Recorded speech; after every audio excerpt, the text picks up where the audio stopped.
Hi everybody. Olá pessoal, tudo bem? I make that just about 5:30, so I'm going to get started. Turn the volume down on my phone so that you don't get feedback on that, but that just helps me be able to see the chat so I can see who's there, see who's asking questions.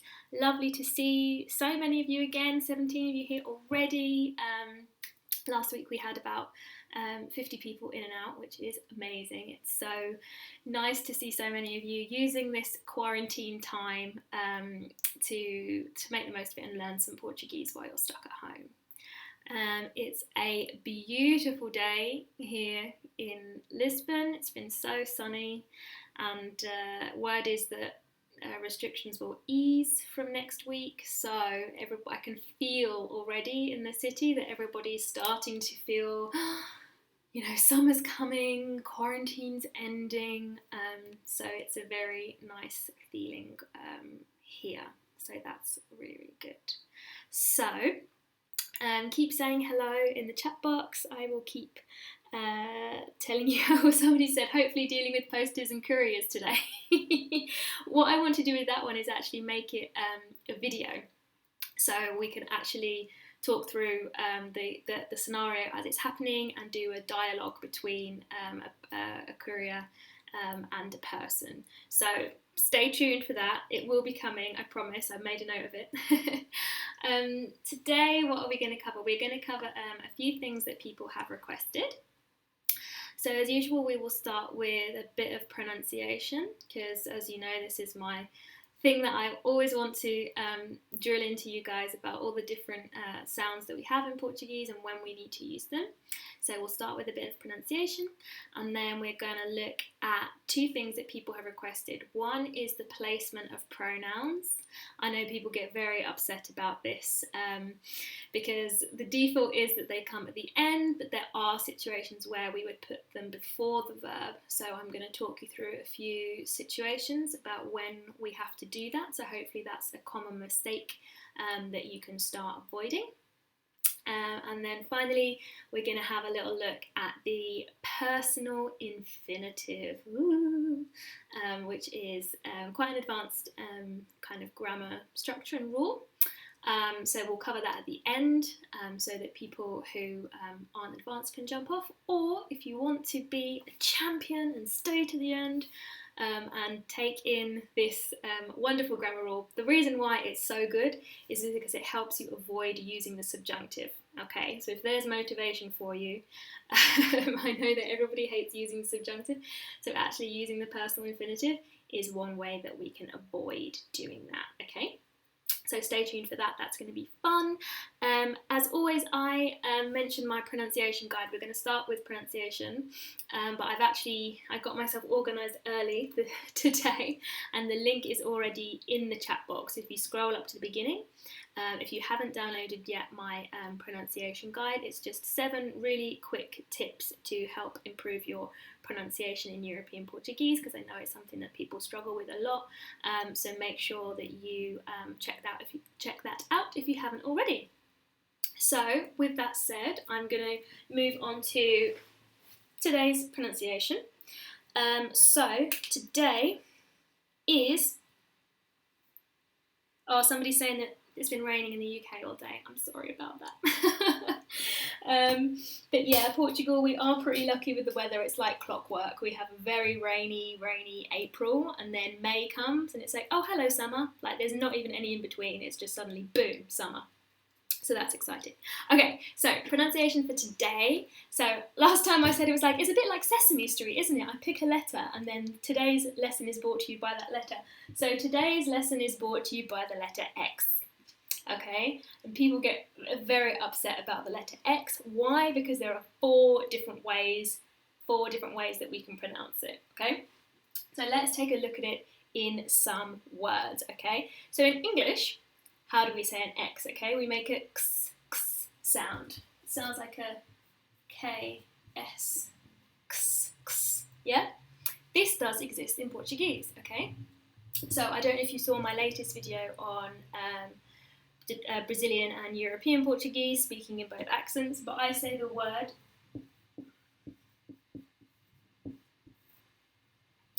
conexão, conexão, okay? So I'm talking about the connection that I have with both Brazil and Portugal. So here is an example of when we would use an X, like a x, conexão, conexão, okay?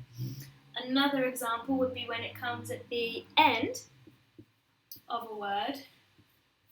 For example, index, index. So I'm starting off nice and easy here because this is the same as we would do it in English. So a X can be a X, okay? So that's the first one, option 1. Then what else can an X be? An X can also sound like a Z, Z, okay? Here is an example, the word example. So, exemplo, yeah? So can you hear how this X is a Z, exemplo, exemplo, okay? Another one that I use all the time, especially when I'm teaching, to tell you when you've got something right, I say exatamente, exatamente. So here we've got a Z, Z, exatamente, okay? So that is the second form of X in Portuguese. Number 3, is a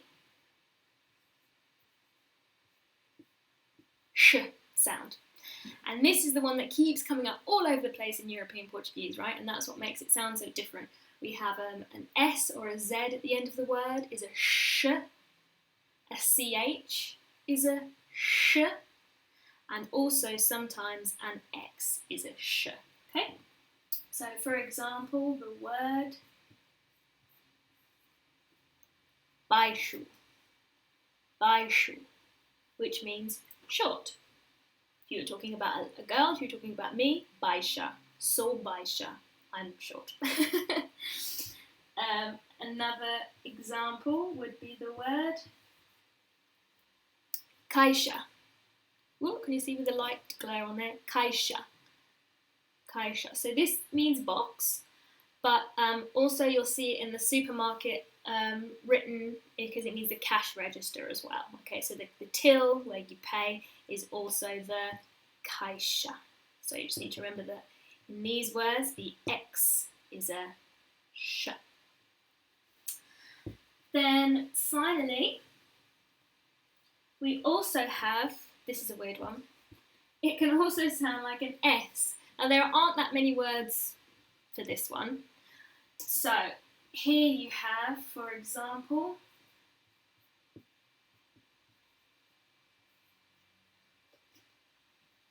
próximo, próximo. So this X here is sounding like a S, próximo. So when I say to somebody, see you next time, I'll say até a próxima. Okay, not até a próxima or até a próxima. It's yeah, próxima, até a próxima. Yeah, well that sounded really Italian then, it doesn't sound like that. Até a próxima, okay?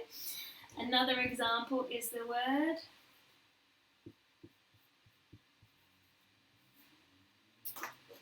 máximo, máximo, okay, which is the maximum. So in these words you need to think of the X as a double S, próximo, máximo. And another extra point, don't forget that when these words end in an O, I need to make a nice oo sound. Próximo, máximo. Okay?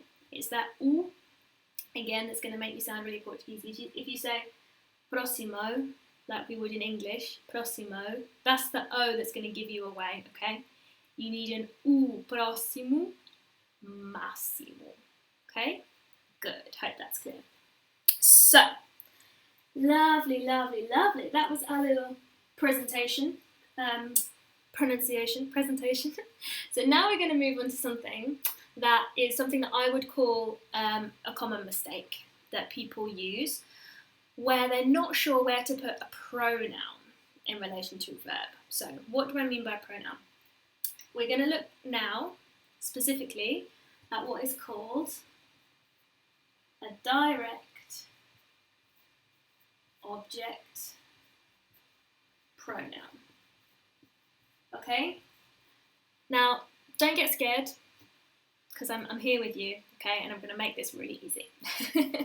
What is a direct object pronoun? This is something that is going to replace a noun, okay?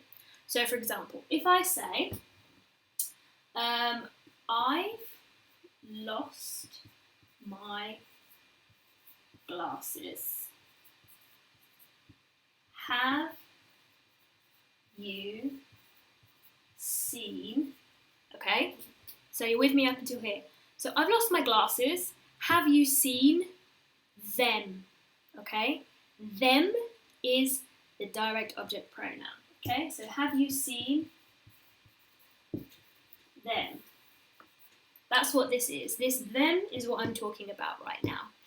Because I don't want to say, I've lost my glasses. Have you seen my glasses? It's repetitive. I don't need to say glasses twice. You know what I'm talking about. So this little word here, them in English, is what's going to replace the word glasses. Okay? So, glasses in Portuguese, who knows? Who's going to tell me in the chat box? Again, I have to wait a couple of minutes because I think this is lagged a little bit. But just to make it a bit interactive, who can tell me how to say glasses? I'm going to wait a minute or two while I clean this off. Who knows how to say glasses in Portuguese?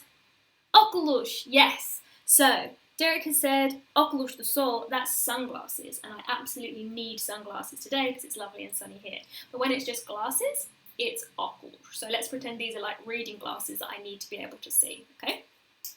So we've decided that the word is óculos.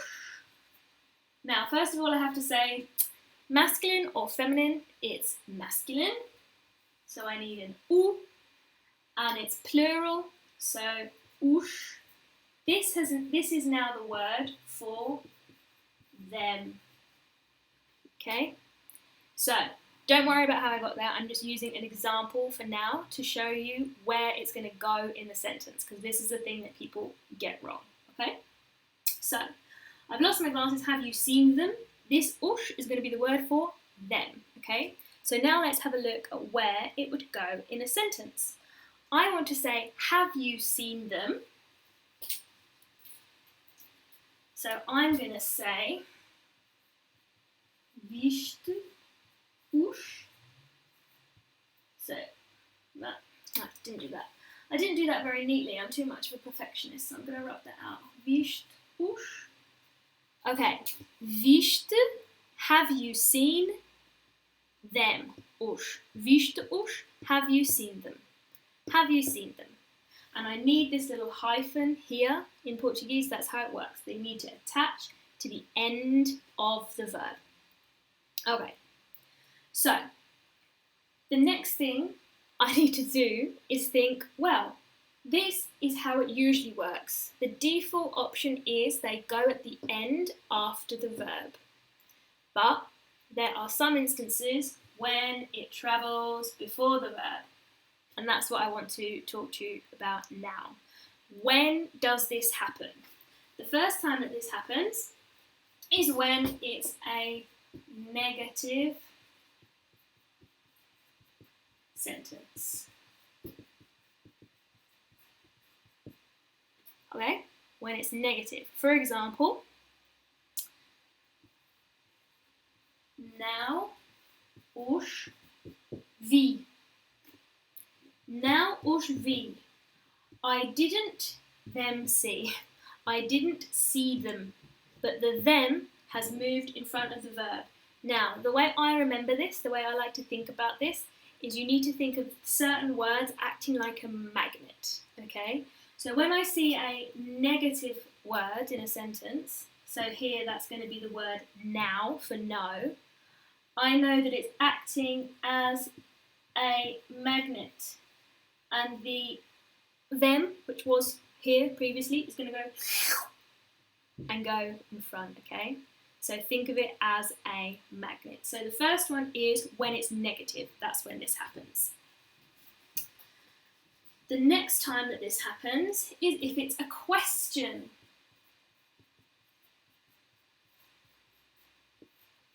Next time this happens is if it's a question. So, for example, quando os viste. So, I'm saying to you, oh, I've seen your glasses. When? When did you see them? Quando os viste. When did you see them? So again, now this time, it's this word that's acting as a magnet because it's a question word. So I know that quando is going to attract the directive pronoun, the word them, in front of the verb. Okay? Good. The next time is when you would see the word que. Okay, this que is always a dead giveaway for a couple of things. But in this sense, it's que will always act as a magnet. Que is a very magnetic word, okay? So, for example, this is a long sentence. Ela disse que os tinha visto ontem. Ela disse, she said, that que she had seen them yesterday. Okay? She said that she had seen them yesterday. So I'm not putting os here next to the verb visto, no, because que is acting as what? A magnet.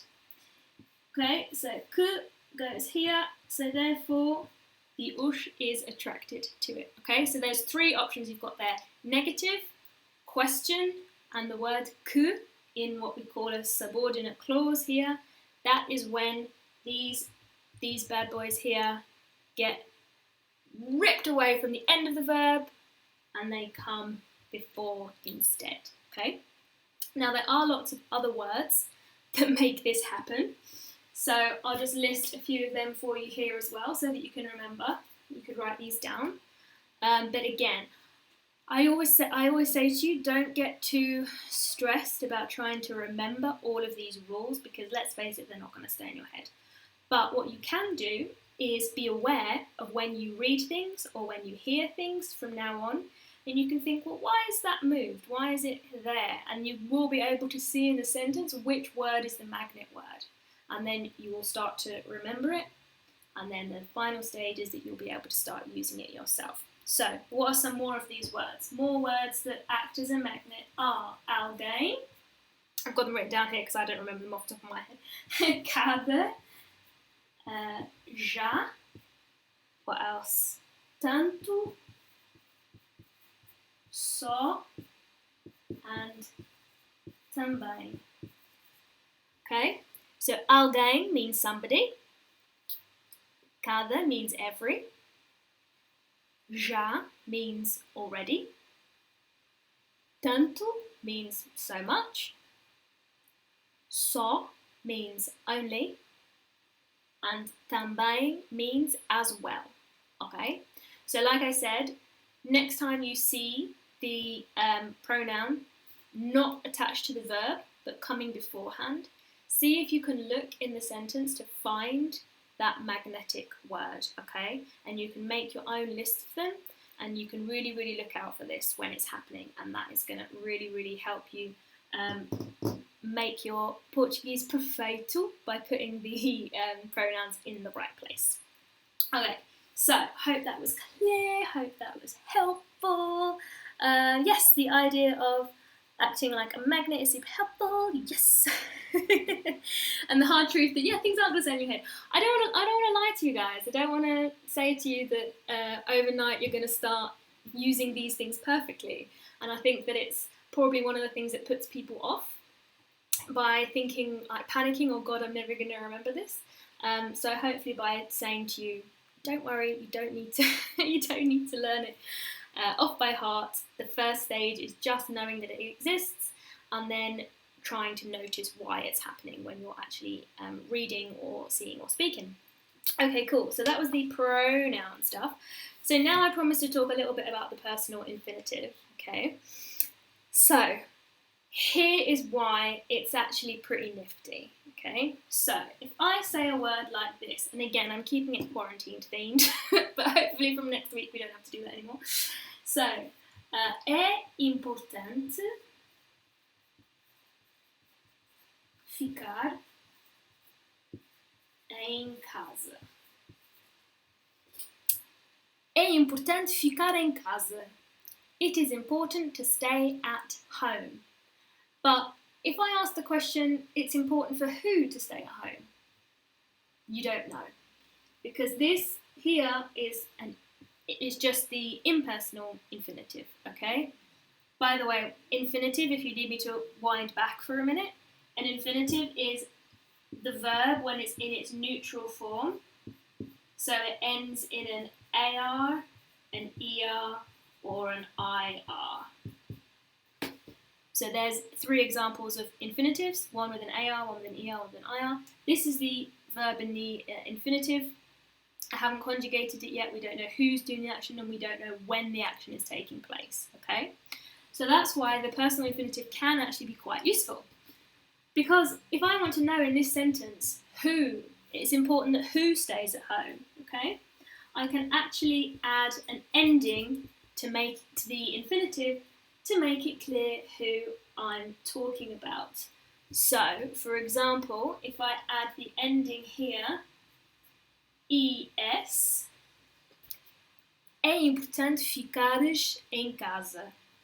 This ES tells me I'm talking about tu. I'm talking about you, one person who's my friend, okay? So this sentence now means it is important that you stay at home, okay? So I mentioned that the personal infinitive is quite helpful because it helps you avoid using the subjunctive, okay? And I'll show you why. I could say the same thing but using the subjunctive, and that would look like this. É importante que fiques em casa. Okay, so I'm saying the exact same thing, but here I'm using the personal infinitive and here I'm using the subjunctive. Okay, so here I'm saying it is important that you stay, in the subjunctive, at home. Okay, it's important that you stay at home. So this que, again, I told you it was a signal for a lot of things. It can also be the signal that you need to use the subjunctive. So if you don't want to use the subjunctive, which most of us don't most of the time because it's a pain, you can then use this one instead. É importante ficares em casa. So you drop the que, okay? So this will work for other phrases, impersonal phrases like this. So it is important, it is necessary, it is likely, for example. If you drop the que out of those sentences, you can use the personal infinitive instead. Okay, so how do we form the personal infinitive then? This is an important part of being able to use it. Oh, excuse me, I've got a little itch on my nose. So, ficar, let's take the verb ficar. I'm now going to conjugate it as the personal infinitive. Let's try and remember it off the top of my head. Ficar, ficarmos, ficarem. Okay, here we go. So, eu, I, ficar. Tu, you, ficares. Ele, ela, ficar. Now this is why it's a bit confusing, right? Because if you look at these two, can I reach? Oh, go. If you look at these two, that looks like just the regular impersonal infinitive, right? It just looks like the infinitive. So that's why often you're probably using it without realising. because if it's in the I form or the he, she form, then it just looks like the regular infinitive, okay? So, eu ficar, tu ficares, ele, ela, você ficar, nós ficarmos, ficarmos, okay? Eles, elas ficarem, ficarem. Perfect. So, I'm going to give you a couple of examples of moments when you can use this. And again, it's a case of memorizing which words ask for it, okay? And I genuinely think that that's the best way to learn it. So, for example, the word por. The word por. So, if you've seen my Easy Portuguese videos, and if you haven't, go check them out because they're really good. I say at the end, obrigada por assistirem.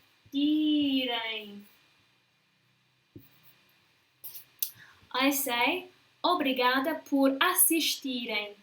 Thank you for watching. But if I said obrigada por assistir, you don't know who I'm talking about. But if I add this eng on the end, I'm talking to you guys, all of you guys. Thank you for watching. That's what this little eng on the end means. Obrigada por assistirem. Okay, so por is a really good one to remember. It's so easy, and especially if you think of obrigada por virem, you will hear a lot as well. So if you can just remember a few of these set phrases, it's going to really help you learn when to use it. Okay, so the verb vir is to come, and then em is the ending for vocês, you guys. So obrigada por virem, thank you guys for coming. Okay, it's really clear that I'm speaking to you guys, vocês, if I add this em on the end. Obrigada por virem. Thank you for coming. Okay, I'll give you, I've only got 3 minutes left. So I'll just give you one more example of when you can do that. So por, also the word para, if there is no que involved, okay? So for example, Maria pede para nós ajudarmos no café, for example. Maria pede, asks for us to help in the cafe. Maria pede para nós ajudarmos no café. Okay, so because there's no que here, para nós ajudarmos, we can use the personal infinitive here.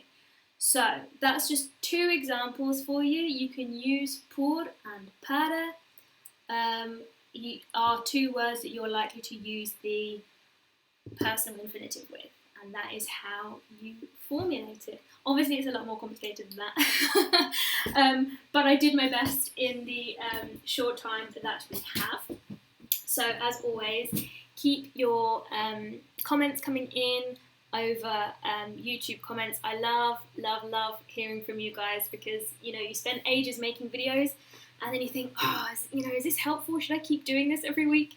But every time I get your comments and your requests for other things, it makes me really keep on going with this. So I'm really glad that so many people are enjoying it. And yes, next week is actually going to be the last live for a little while, because I've got some other very exciting projects that you're going to enjoy coming up. So I have a request for you. Well, there's 2 things. First of all, if you haven't already subscribed, you know what to do. Please subscribe, so that I know that I should keep making these videos. And second of all, if next week, because it's going to be the last live one for a few weeks, I would love it if you could tell a friend or bring a friend next time, so that we can make next week's lesson the biggest we've had so far. We can go out on a bang. I've learned so much from doing these, and I've really enjoyed them, and so I'm really glad that you've enjoyed them too. So hopefully we can make next week's one the best of the lot so far of this 6-week series, and I will definitely be back doing another one as well. So if you want to find out more about studying with me online, my course is going to open up again in another couple of weeks for registration. So you just need to go to talkthestreets.com/pro, PRO, and you can put your details in there so you can get the information when it becomes available in the next few weeks. But before then, I've got a couple more weeks to go with my current pros, who are already improving so much. So it's been amazing, and I know that some of them are here right now. So yeah, it's lovely. I'm glad that people found this helpful. Yeah, somebody's saying that it was hard today, so they'll need to watch again. Absolutely, these were very hard concepts that were requested by somebody, so I hope that person watches it as well. But yeah, this will be available as a replay, so you can go back and re-watch it. Ask me more questions in the comments. I'm always really happy to help you. And yeah, and if you have more requested videos that I should make, then please let me know. But other than that, I will say obrigada por virem, obrigada por assistirem. Thank you for coming, thank you for watching, e até a próxima. Até a próxima, ok? Tchau, pessoal. Obrigada. Tchau.